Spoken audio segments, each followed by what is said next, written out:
to another episode of Throwing It Back with Sean Farrell. I am Sean Farrell. God is great all the time. All the time, God is great. Let's not waste no time. Let's get right to it. So, Baby Jordan, Harold Miner, is going to be the topic today. Harold Miner went to Inglewood High School, and as a junior, he averaged 27 points per game. As a senior, he averaged 28 points per game, and then upped it, or whether he scored 48 points in one game that year. Okay? So he ended up going to USC for 3 years. And he was on the USC team with Robert Pack, who was another future NBA player. For his first season, he averaged 20.6 points per game. Shot 42% from three, and was first team all Pac-10. And in 1991, he was even better. 23.5 points per game, 5.5 rebounds per game. Robert Pack averaged 14.7 points per game and 5.3 assists per game. USC started the season 8-1, ended up losing 5 of their last 6 games to finish 19-9. Okay, and they went to the NCAA tournament where they lost to Florida State.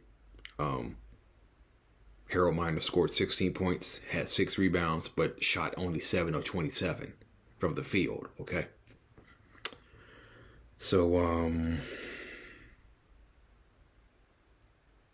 1992. Senior season, because Robert Pack had left for the NBA.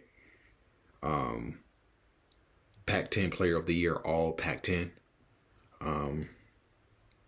USC was ranked number 8 in the country. They started out the season at 8-1 and ended up finishing the year at 23-5 overall. They again went to the NCAA tournament, where they advanced to the second round of the tournament to play Georgia Tech.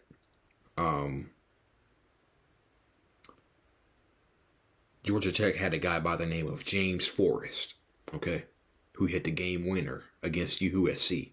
Okay, James Forrest of Georgia Tech hit the game winner to defeat USC. But Miner averaged 26.3 points per game, 7 rebounds per game, and was named Sports Illustrated Player of the Year over guys like Shaq, Christian Laettner, Alonzo Mourning, those guys. It was thought that he would go into the top 10, but he fell out of the top 10 of the NBA draft and instead went 12th overall to Miami, who was coming off a 38-40 for a season. Miami Heat already had Kevin Edwards, Steve Smith, Ronnie Cycli, Glenn Rice, Grant Long, John Sally, Allen. They had a guy by the name of Allen Ogg. Keith Askins was there too. So he was likely behind Kevin Edwards and Steve Smith at the start of the year. And it was said he was taken 12th overall by Miami because he has a tendency to force shots, and he has inconsistent defense that he plays. Okay, and so he had to blend in because now he was on a level of players who were just as good as he was. Okay, and even worse, Kevin Lockery was his first coach, and Kevin Lockery wasn't interested in coddling Harold Miner. He averaged 19 minutes a game as a rookie, which probably would have been less had not Steve Smith been injured at the start of the year and Kevin Edwards being out for much of February and March. So without that, he probably would have been averaging 10 minutes per game, okay? But still, he played in 73 games, hit double figures in 37 of those games, 4 games with 20, but he shot only 9 threes all year, okay? But he did win the 93 slam dunk contest. So that was pretty exciting. He did have some exciting in-game dunks as well. I mentioned the nickname Baby Jordan. Okay. In the 3 games that he played against the Chicago Bulls that season against Michael Jordan, he averaged 27 minutes a game and averaged about 11.5 points and shot 38% from the field.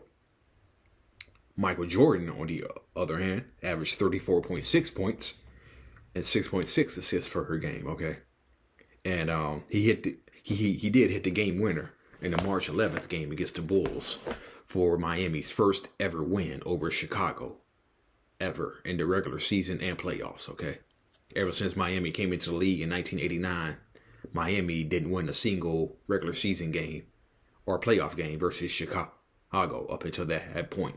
Okay. He ended up averaging 10.3 points per game his rookie year. He had pain in his right knee, and he had surgery to remove cysts, and he had to have cartilage cleaned out as well. Okay. So, 1994, he upped it to 21 minutes per game, started 31 of 63 games, began the year in the starting lineup, but when he began to hit his stride, he had knee pain. The knee pain would return. So he started the first 29 games and averaged 12.7 points per game, shot 47.6%, 2.6 rebounds per game. And the Miami Heat went 15 and 14 in those games, but then he was benched for Brian Shaw. And it was said that he was a ball stopper. And again, he had inconsistent defense. He did hit double figures in 33 games with 28 points, a career high versus Boston. Then had his only double of his career, 16 points and 10 rebounds versus Boston. Okay. So Miami went 42 and 40 and got the 8th seed. Played number 1 Atlanta. He played in the first 4 games of the series, but he didn't see no action in game 5 against the Hawks. He averaged 8 points and 2 rebounds in 14.3 minutes in the NBA playoffs. For the season, he averaged 10.5 points, 2.5 rebounds. He did shoot 66% from 3, which probably means he probably didn't take a ton of 3-pointers that season. If you're shooting 66% from 3, you probably didn't take a ton of 3-pointers. Okay. So, Harold Miner wanted to be traded as well. Okay. Harold Miner wanted to be traded because of the inconsistent playing time that he was getting. Miami refused to do it. Then the Ronnie Cycli, Billy Owens trade goes through. Brian Shaw signs with the Orlando Magic. Shortly after the season started, Steve Smith and Grant Long were in Atlanta for Kevin Willis. Overall, he started 12 games that year, Harold Miner did, and averaged 11.3 points per game, 3.3 rebounds per game. But the Miami Heat were only 4 and 8 in those 12 games that he started. Miami was 17 and 29 at the All-Star break.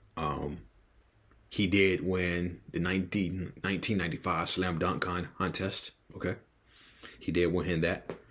Kevin Lahockery was fired. Alvin Gentry was brought in. Still, the Miami Heat finished 30 and 52 that season, 1994-95.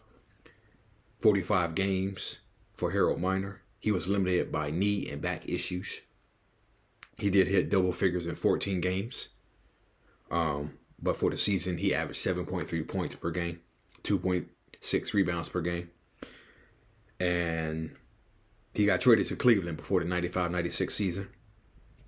And he appeared and he played in 19 games.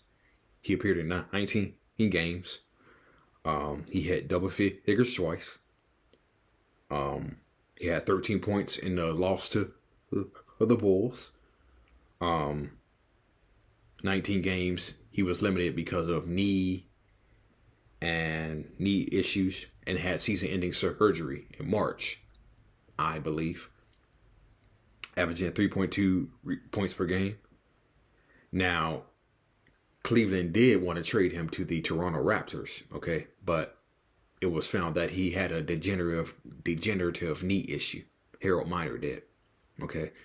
So when the Cavaliers found that out, they rescinded a trade and declined to pick up his option for the next year.